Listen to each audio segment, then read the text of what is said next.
2021년 12월 21일 큐티 말씀입니다. 요한계시록 22장 6절로 12절입니다. 또 그가 내게 말하기를 이 말은 신실하고 참된지라. 주 곧 선지자들의 영의 하나님이 그의 종들에게 반드시 속히 되어질 일을 보이시려고 그의 천사를 보내셨도다. 보라 내가 속히 오리니 이 두루마리의 예언의 말씀을 지키는 자는 복이 있으리라 하더라.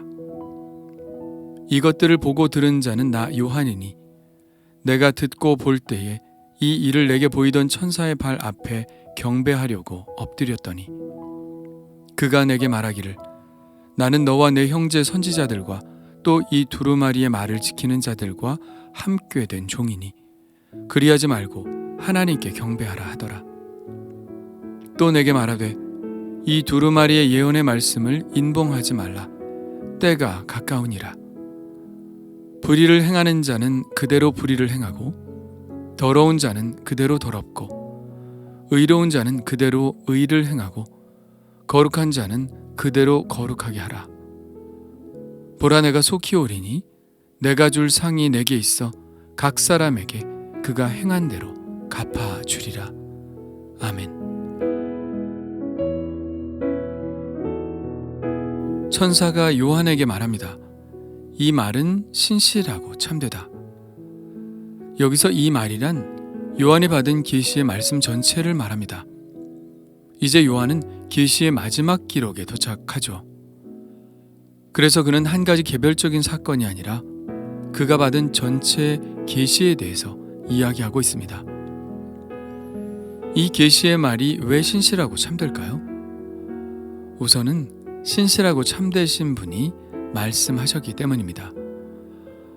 우리는 그 사람이 믿을만 하다면 그 사람의 말도 믿을만 하다는 것을 압니다.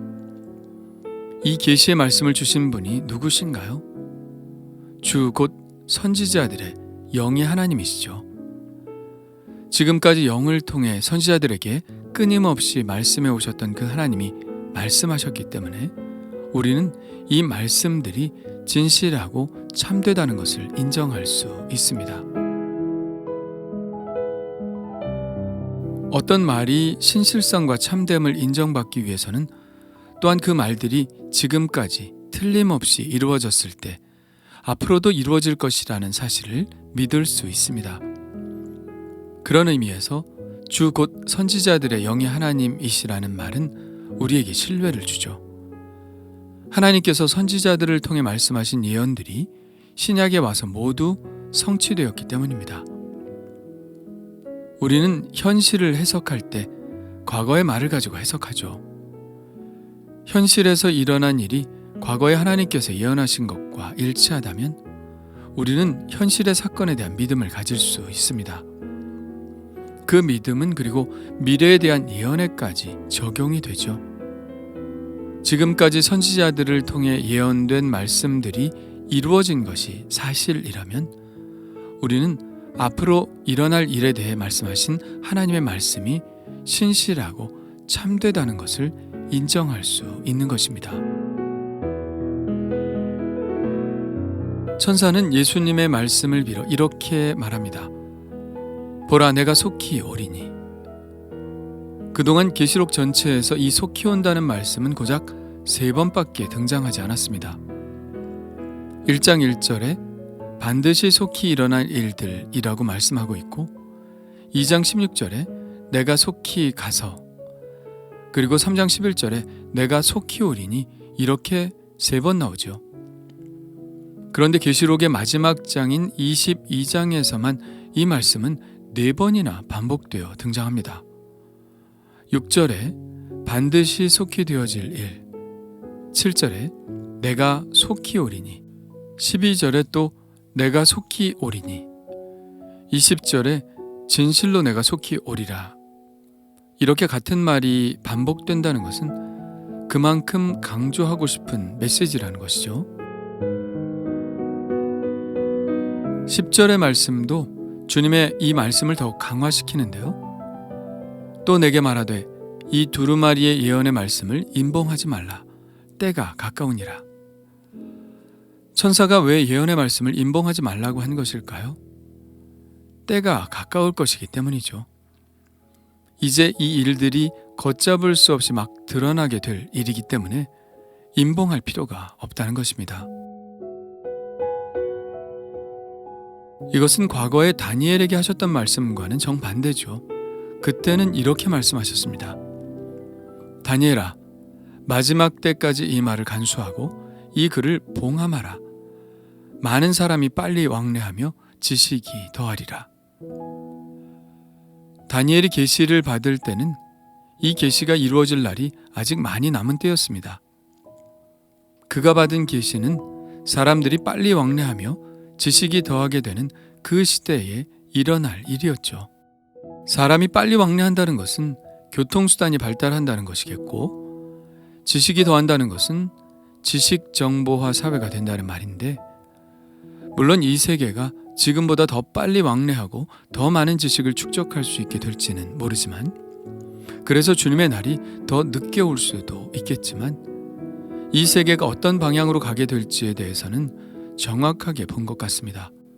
다니엘이 예언하던 때에 비해서 이 마지막 때가 성큼 다가온 것은 사실로 느껴지죠.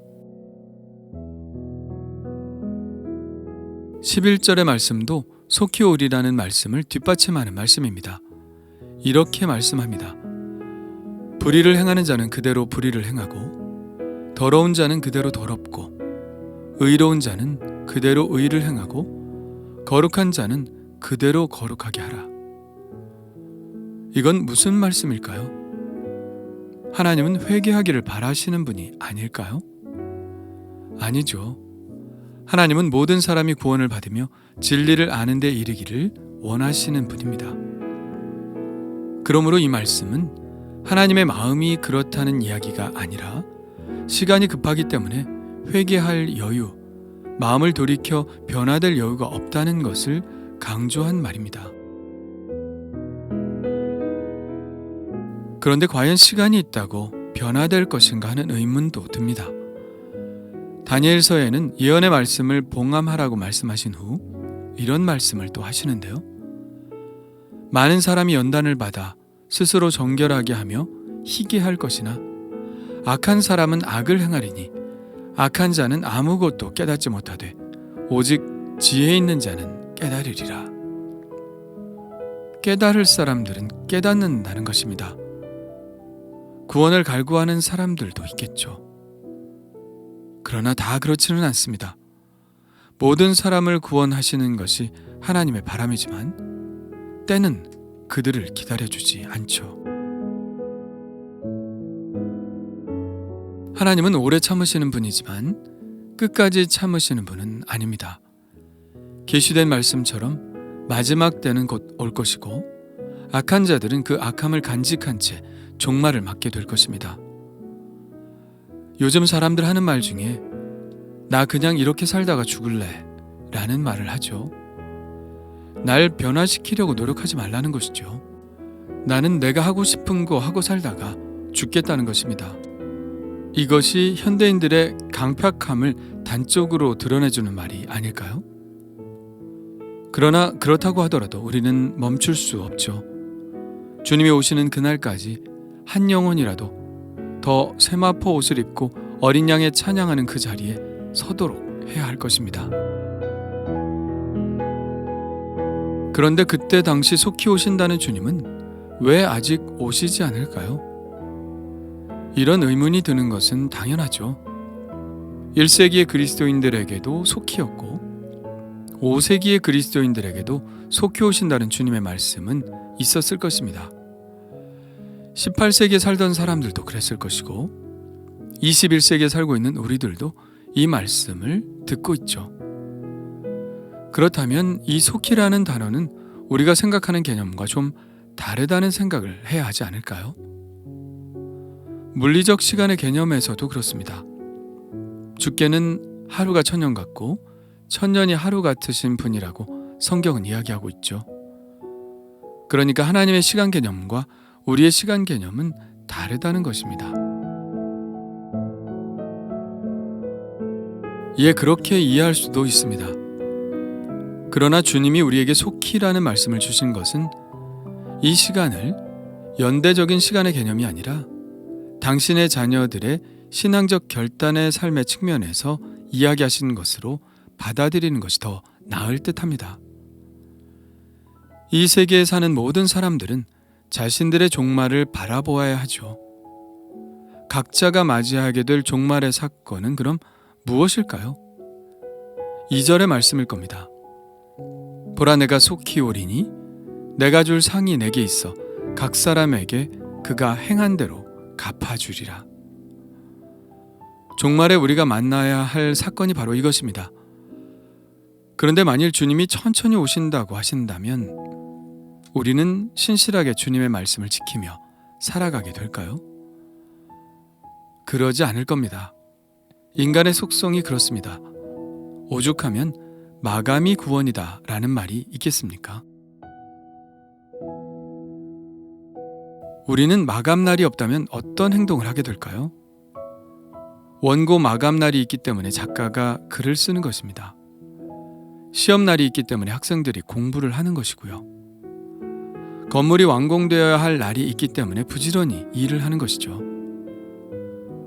저도 매일 큐티를 제 시간에 유튜브에 올려야 한다는 마감 시간을 생각하지 않는다면 저는 한 편의 글도 쓰지 못할 것입니다. 그래서 마감이 구원이라고 하는 것이죠. 선행은 어떨까요? 그리스도를 따르는 삶은 어떨까요? 마찬가지 아닐까요? 매일 주님이 오실지도 모른다는 기대를 하는 사람과 언젠가는 오시겠지 생각하는 사람과 그 행동이 과연 같을 수 있을까요? 전혀 같을 수 없겠죠. 그러므로 우리는 이 속히 오신다는 말씀을 통하여 주님께서는 매일매일 당신과 만나는 자로서의 신앙적 결단을 요구하고 계신다는 사실을 깨달아야 합니다. 만일 주님이 오늘 오신다면 나는 어떨까요? 맨발로 뛰어나가 주님을 맞이하게 될까요? 아니면 부끄러워하며 문 뒤에 숨게 될까요? 주님 감사합니다. 속히 오신다는 말씀을 마음에 새깁니다. 주님께서 오실 때에 부끄러운 모습으로 발견되지 않기를 원합니다. 주님의 말씀을 지키며 의로우신 주님께 속하게 하여 주옵소서. 이미 주님은 이 계시의 인봉을 푸셨사오니 이 말씀을 받아들여 악에 속하여 둘째 사망 가운데로 들어가지 않도록 하시고 계속해서 선을 행하여 의를 행하고 거룩한 삶을 지속하게 하여 주옵소서. 오늘도 성령으로 충만하게 하셔서 그러한 삶을 살게 하실 줄 믿습니다. 예수님의 이름으로 기도합니다. 아멘.